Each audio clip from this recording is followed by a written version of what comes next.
thewellnesscouch.com, streaming wellness into your lives. Welcome to 100 Not Out, featuring your hosts Dr. Damien Christoph and Marcus Pearce.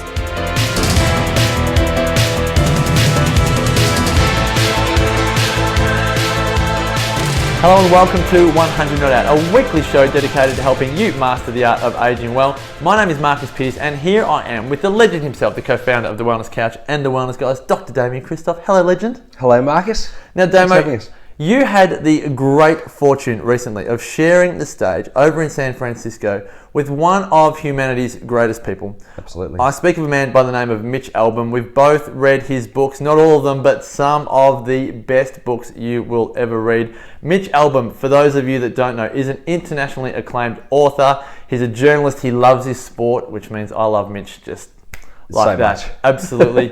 Right. He's a musician as well, which we'll talk to him about as well. And Mitch has been good enough to join us from his home in the States. It's a very warm 100 Not Out welcome to you. Thanks for joining us, Mitch. Thanks for having me on your program. Mitch, we had the great pleasure of sharing the stage at the Wave in San Francisco only a few weeks ago. And when you got up to speak, I don't know if everybody knew the gravity of your message and to what extent you'd be able to move the crowd, but there was absolute silence in the crowd as you recounted the story of Tuesdays with Morrie. Now, the amazing thing about that particular presentation was that it seemed to come so much from the heart and so much of what you'd learnt, and you appeared to have been moved so much by your lecturer from university that you then shared the closing few months with him of his life, and what was profound about that was that it seemed like it was only days ago that this actually had occurred. But when I read the book myself, I realized it happened some 20 years ago, and I kept on thinking, has the story of Tuesdays with Morrie and the story of Morrie Swartz, has that been something that stayed with you and affected you for the whole of your life since then? Yes, it has on a lot of different levels. I mean, I think if I had never written a book about the experience, it still would have stayed with me all the time because it was very profound for me personally. But having written a book about the experience, then everybody else in the world who read it constantly reminds me of the experience. And so there's probably not a day in my life, unless I stay in the house, that someone doesn't come up and say, oh, I read Tuesdays with Morrie, or I like that part in Tuesdays with Morrie, or what was that like at Tuesdays with Morrie, or I don't get asked to speak as you attended at different groups and talk to them. So in its own way, it's sort of like, I always say, it's like the graduate class that you never get out of. You just keep going back over and over and over again. And so I'm like a permanent teaching assistant to my old professor. And you're right, it's 20 years next year for the book, 20 years, more than 20 since it actually happened. And I don't think I'll ever forget it. I mean, it's permanently embedded in my mind. Well, Mitch, I mean, the thing is, when you look at the numbers, we're talking 35 million books sold. You've written, this is The Magic Strings of Frankie Presto. Can you bring this up so people can have a look? This is book number 7. I've read Tuesdays with Morrie. I've read The 5 People You Meet in Heaven. Now, remind me, I'm sure I've watched, there's a movie as well. Do I remember correctly? Is it Cuba Gooding Jr.? Is it Cuba Gooding Jr. or someone that's in The 5 People You Meet in Heaven? No, there have been 4 movies so far made of the books that I've written. Tuesdays with Morrie was the first, and that had Jack Lemmon played Morrie, and Hank Azaria played me. In The 5 People You Meet in Heaven, John Voight played Eddie, and there was a whole long cast: Ellen Burstyn, Jeff Daniels, Michael Imperioli.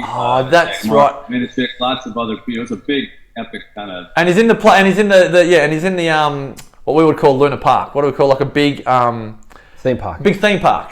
Big theme park. Yes, an amusement park. Right. Yeah. Amusement park. Yeah.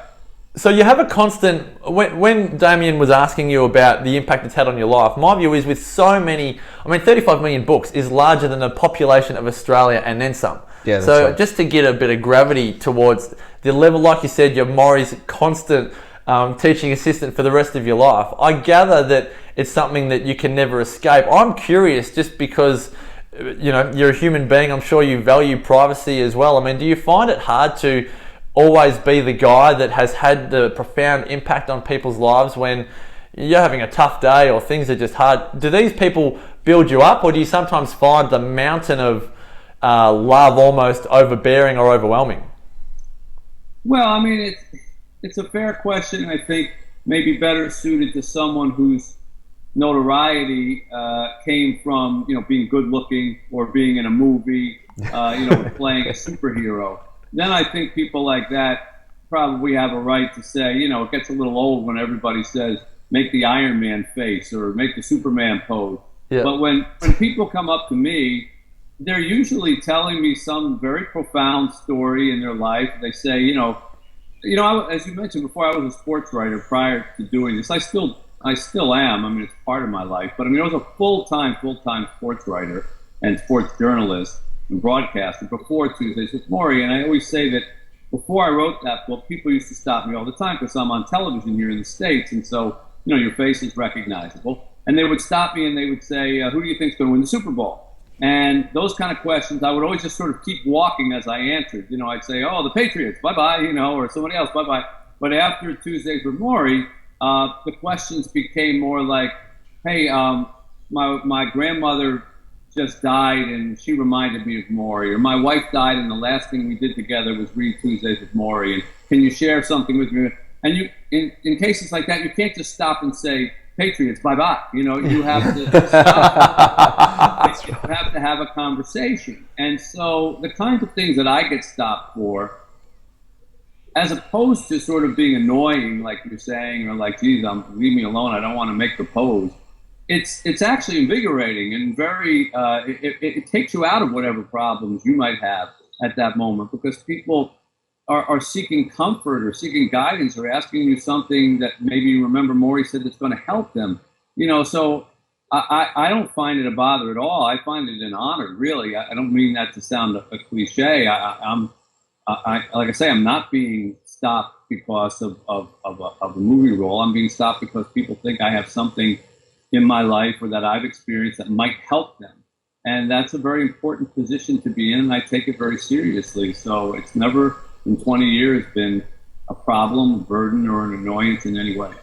It's beautiful. It's so nice, isn't it? It's beautiful.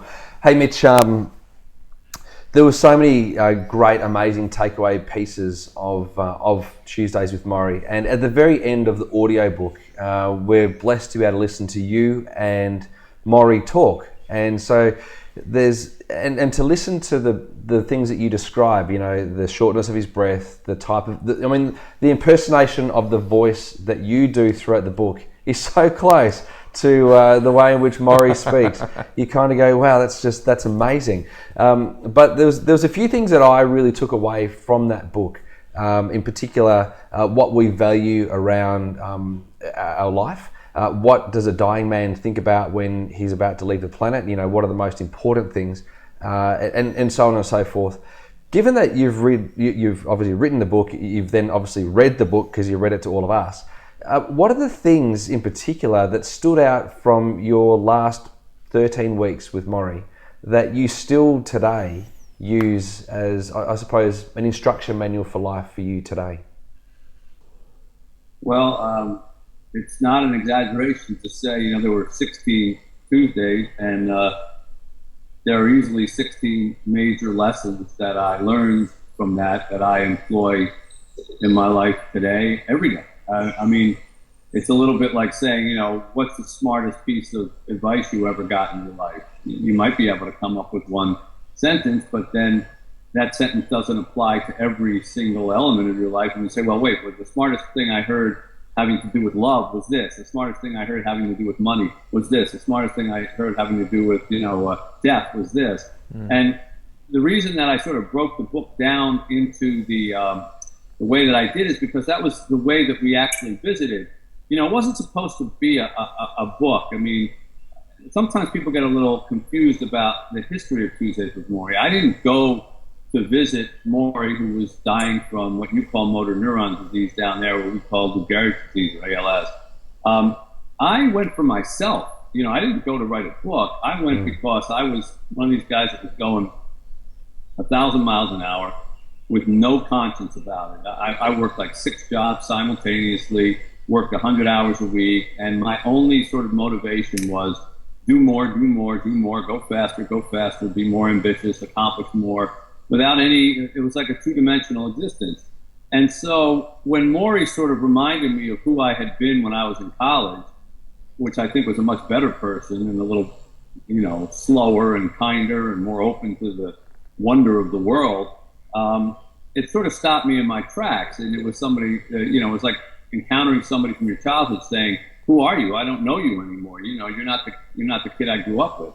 Yeah. And when he did that, I went back because I felt guilty about myself, and sort of who I had become. And I started to visit him on Tuesdays in an inquisitive sort of way. And because he was always a professor, everything with him was always about learning and a particular lesson or teaching. And so we began to break down life by subject. And so one week we would just sort of talk about money, like I said, and how important that really figures in. One week we would talk about the culture that you live in and what if everybody's doing a certain thing or everybody's living a certain way. Can you really break away from that and live a different way? One week we would talk about forgiving people, the things that they did, or forgiving yourself. And it was always seen through the eyes of a guy who was dying and him saying, look, when you get to the end, this is what matters.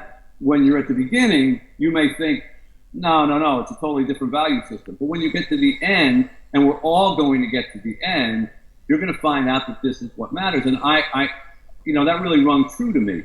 And so it was really only, about 2/3 of the way through our visits that the idea of doing a book even occurred to me. It was only because he told me one time, kind of out of the blue, I'd asked him, what do you fear the most with your disease? That was the question that really led to Tuesdays with Morrie, because I thought he was going to say, well, I fear the way I'm going to die, or I fear that I'm going to, choke to death, or I'm going to scare people with the way I die, something like that. And he said, I fear the debt that I'm going to leave my family, because I wasn't aware until then that he had racked up all these debts, because dying at home in America, insurance won't cover all those things, and he didn't have a very good arrangement with the university, and he had used up all his money, and then he was in debt. So he said, I'm going to die. That's going to be terrible to my family, and then they're going to have to sell their house and pay my bills, and that's going to be a second debt. So it was only then that I got the idea to do the book. But by that point, we had already been sort of visiting and doing one subject at a time, with sort of a lesson about it that you can learn. So I really can't tell you any one single thing, but I will say, to sum it all up in a long answer and try to give you an answer to your question, Morrie used to quote a line that he really loved that read, death ends a life, but not a relationship. And I've never forgotten that, because really, if there was one sentence that sort of summed up everything, it was kind of in that, because you can have a relationship with someone after they're gone, but only if they had an influence on you while they were here. You don't have a relationship with Elvis Presley once he died. You can listen to his music. You don't have a relationship. You don't have a relationship with, John F. Kennedy after he died, unless you were his family. You can do famous, amazing things, but that's not a relationship. The relationship is every little moment that somebody gave you of their life and shared with you and gave you something to remember them by. And so you have to have that relationship while you're here in order to have it go on. And that really permeates everything in life, with your children, with your wife, with your friends, with your family. You have to invest in those relationships if you hope that when you're gone, people will continue those relationships in their heart in any way. It's a great answer, and I think, and we talk about this a lot on 100 Not Out, is that you can't biohack your way to a great relationship. The only real panacea for a great relationship is time and spending quality time. Mitch, one of the things that you spoke about in your answer, and one thing which I would love to talk to you about, is about culture. And just a quote from Tuesdays with Morrie. Again, we're all about the magic strings of Frankie Presto, which is the new book, but Damien and I both being fresh. I reread Tuesdays with Morrie. My mum gave me Tuesdays with Morrie, Mitch, when I think I was in my mid-20s, and I think the younger you read it, it's almost like the more profound the experience, because you can see how you are going to change the direction of your life over the next 6, 7 or 8 decades. So I'm always so grateful to my mum for sharing it with me. But one of the quotes from the book is, it comes straight from Morrie, which is, the culture we have does not make people, oh, I've just lost my note there. The culture we have does not make people feel good about themselves. And in Australia, I mean, we've had Aboriginals here for tens of thousands of years. 30,000 years. 30,000 years. But really, Australia, since it's been settled, so to speak, is less than 230 years old. And so Damien and I often talk about, we recently ran a trip to Ikaria, a Greek island known for its longevity, but you feel how rich the culture is, and then you feel how rich their self-esteem is because of that culture. We look at our culture and go, gosh, Australia's still developing a culture. You know, it's still kind of growing. And then we look at, say, lowered resilience in people or the lowered self-esteem. And I read that quote and I say, what do you say to people that don't feel good about themselves and feel like they live in a culture which doesn't support them as much? Because I think it's quite a confronting thing to come across. What do you say to that? Well, I would say to them what Morrie said to me, that the part that came after the paragraph that you read, which was, if you don't like the culture, don't buy it. Yeah. There is no order that comes down from on high that says that, you know, you have to eat at McDonald's. There's no order that comes down on high that says you have to have a Twitter account or that says that you need to post on Facebook. These are choices that you make. And I think today, 20 years after Morrie, he would have said, if we were doing that book over again, he would have said, let's put that chapter at the very beginning, because it's harder than ever to divorce yourself from the culture, because the culture is not just Australia anymore. It's global. You know, you used to be able to hide from certain cultures just by getting on a plane and going to a different country. Now, as long as there's a computer, as long as there's Facebook, as long as there's Twitter, as long as there's cameras, you know, and people with camera phones, you can't go anywhere. I mean, literally, the culture is around you all the time. And I happen to think it's a very dangerous one, the self-absorption of talking about yourself and celebrating yourself and posting things about yourself and telling the world, you know, I'm this and I'm that, read my post and read my name, and, you know, nobody else is important, only me. These are very, very difficult things to avoid. There's almost no place. You can go in the middle of the desert and you can still get an internet signal, and you can still see people, you know, doing like this, you know. So you have to make a very conscious choice to say, okay, I'm just not going to do that. And I don't care if people say you're weird or why, you know, how could you not be on Facebook? I hear people say, you know, how could you not? Well, because you choose not to, and you have to choose your own value system. And that really means today, you know, shutting things off, turning them out, keeping your kids away from them, you know, going and experiencing things instead of trying to do them virtually, you know, going and breathing in real air instead of getting a screensaver of a picture of a mountain and saying, oh, you know, every day I wake up, I look at a mountain. No, you look at a picture of a mountain. It's not a mountain. You know, I think it's really hard, but I mean, you have to follow that advice that Morrie said. It's just choose to disengage and understand that there's no penalty for disengaging. It's your life and you can shape it the way you want. I love that. Mitch, you had an amazing connection with Morrie from the first class. And you talk about, in the book, you talk about when you met him, you thought that maybe you were going to try and skip class, you ended up being trapped in his class and you had to stay in there. By the end of your course, you ended up giving him a briefcase, which was a very moving gesture. And that was like the cement of your relationship. And then obviously there was time there where you kind of disappeared and disengaged, and then when you came back into Morrie's life, it was like best friends had been reunited. That's the way in which the book reads and the way in which the story is told. And then at the end of his life, he talks about the communities that he has. He has 2 communities. He builds a small community around him that love him and he loves them, and then there's another community around him that's kind of just there. And that's kind of, I know I'm paraphrasing, but you were included in that community that loves him and that he loved. And the profound thing about that was that you spent a number of years together, you know, some 20 years earlier. And then later on in his life, you spent 16 weeks together. But your connection was unbelievable. Like, it was unbelievable. And it was is it palpable? That'll be the right word, isn't it? Like you could really touch it and feel that relationship. And I was at times moved to tears just in the way in which you describe things, and the way in which you read the book to me in my, on the Audible audio book. And what I found most profound was that you were able to develop that relationship, but that Morrie was able to identify who really mattered. And I think that that's what we see in the people that we interview that are aging well, is that they surround themselves with communities that they love and that love them.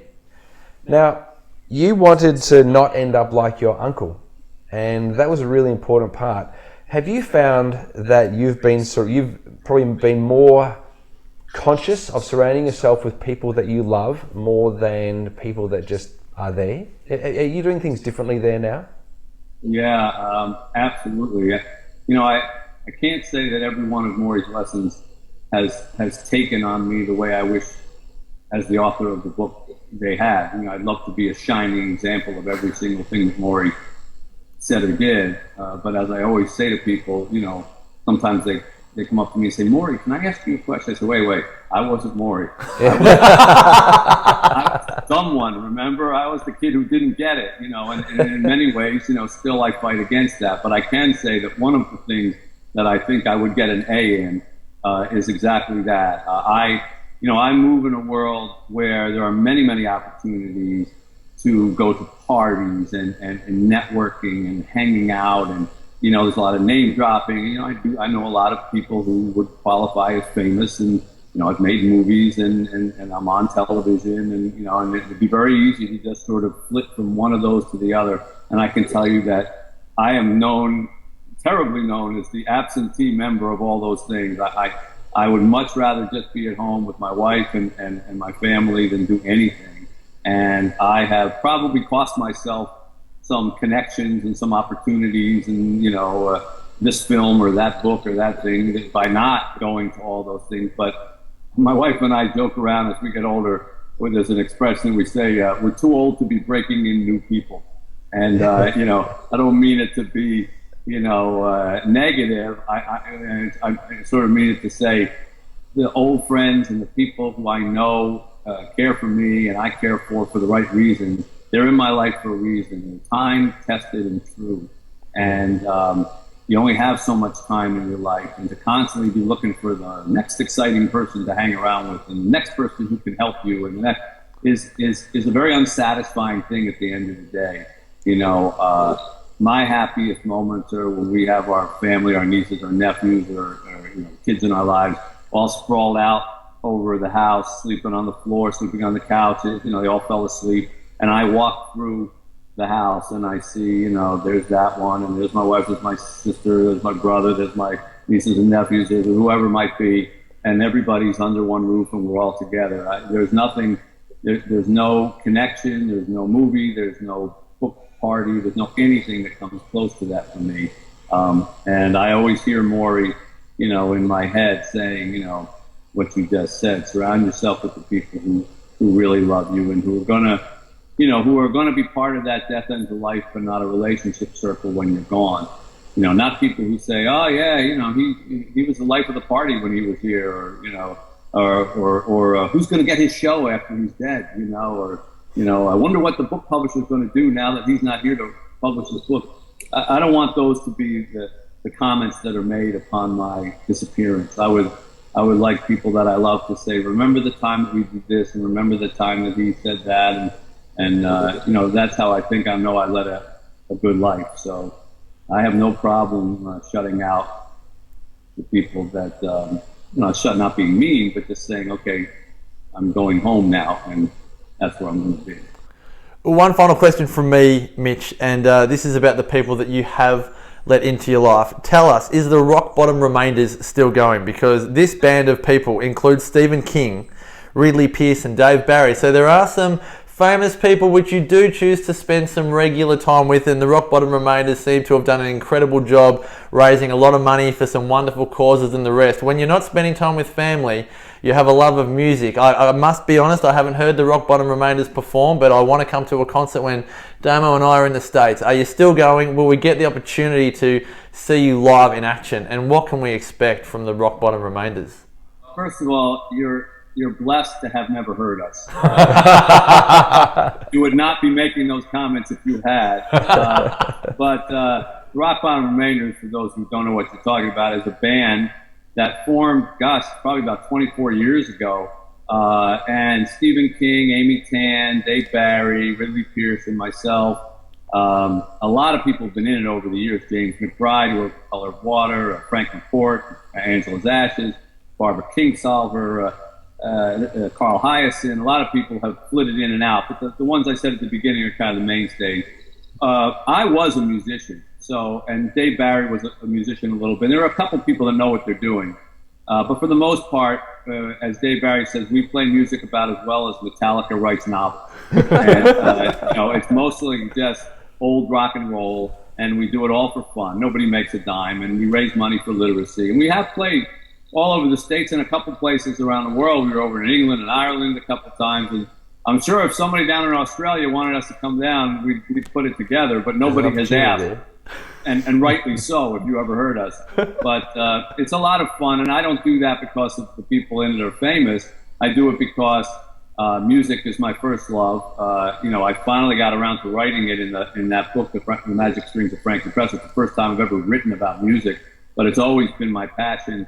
And, I'll play in any band, anytime, if I can make the time for it. And it just so happens that those guys love music as well, even though they all love to write, and we've become quite friendly over the years. And I can tell you that, for all the time that we spend together in rehearsals and playing, around the country, whatever, nobody ever talks about writing. It's amazing, it's like a refuge from that. Everybody just talks about what chord did we get wrong, but nobody really talks about writing. So it's not a networking, it's not a connection thing. It's not an opportunity thing. It's just friendship. And some of those people have become really good friends of mine. Oh, Mitch, it's been an absolute pleasure to speak with you, to interview anyone that does what they love and loves what they do. Absolutely. And does it with such passion, and you've been so generous with your time and sharing so many wonderful stories. Folks, for more on Mitch and for the Magic Strings of Frankie Presto, go to mitchalbom.com. Check out all 7 books. I am busting now, Mitch, having spoken with you this morning. I want to read For One More Day, Have a Little Faith, The Timekeeper, The First Phone Call from Heaven, The Magic Strings of Frankie Presto. I'm just about to finish Tuesdays with Morrie for the second time. Again, on behalf of Damien and myself and the other 35 million people that have read your books in 45 languages in 49 countries and watched your movies and listened to your music as well, thank you so much for joining us and for what you do for humanity. And as we like to say to every single one of our guests, may the rest of your life, Mitch, continue to be the best of your life. Thank you. It's been a lot of fun talking to you guys. Hello to everybody down there in Australia. Damien, thanks again for your wisdom on 100 and out. Folks, go to thewellnesscouch.com to see all 22 podcasts on The Wellness Couch. Go to iTunes to give this podcast a 5-star rating. Push us up the rankings globally. And until next time, continue to make the rest of your life the best of your life. This has been a production of TheWellnessCouch.com. Check us out on Facebook and join in the conversation on Facebook.com/The Wellness Couch. Subscribe to each show on iTunes and check us out on Twitter. The Wellness Couch, streaming wellness into your lives. Whilst the Wellness Couch presenter endeavor to provide accurate and helpful information to their listeners, these podcasts cannot take into account individual circumstances and are not intended to be a substitute for health and medical advice from a qualified health professional. You should always seek the advice of a qualified health professional before acting on any of the information provided by any of the Wellness Couch podcasts.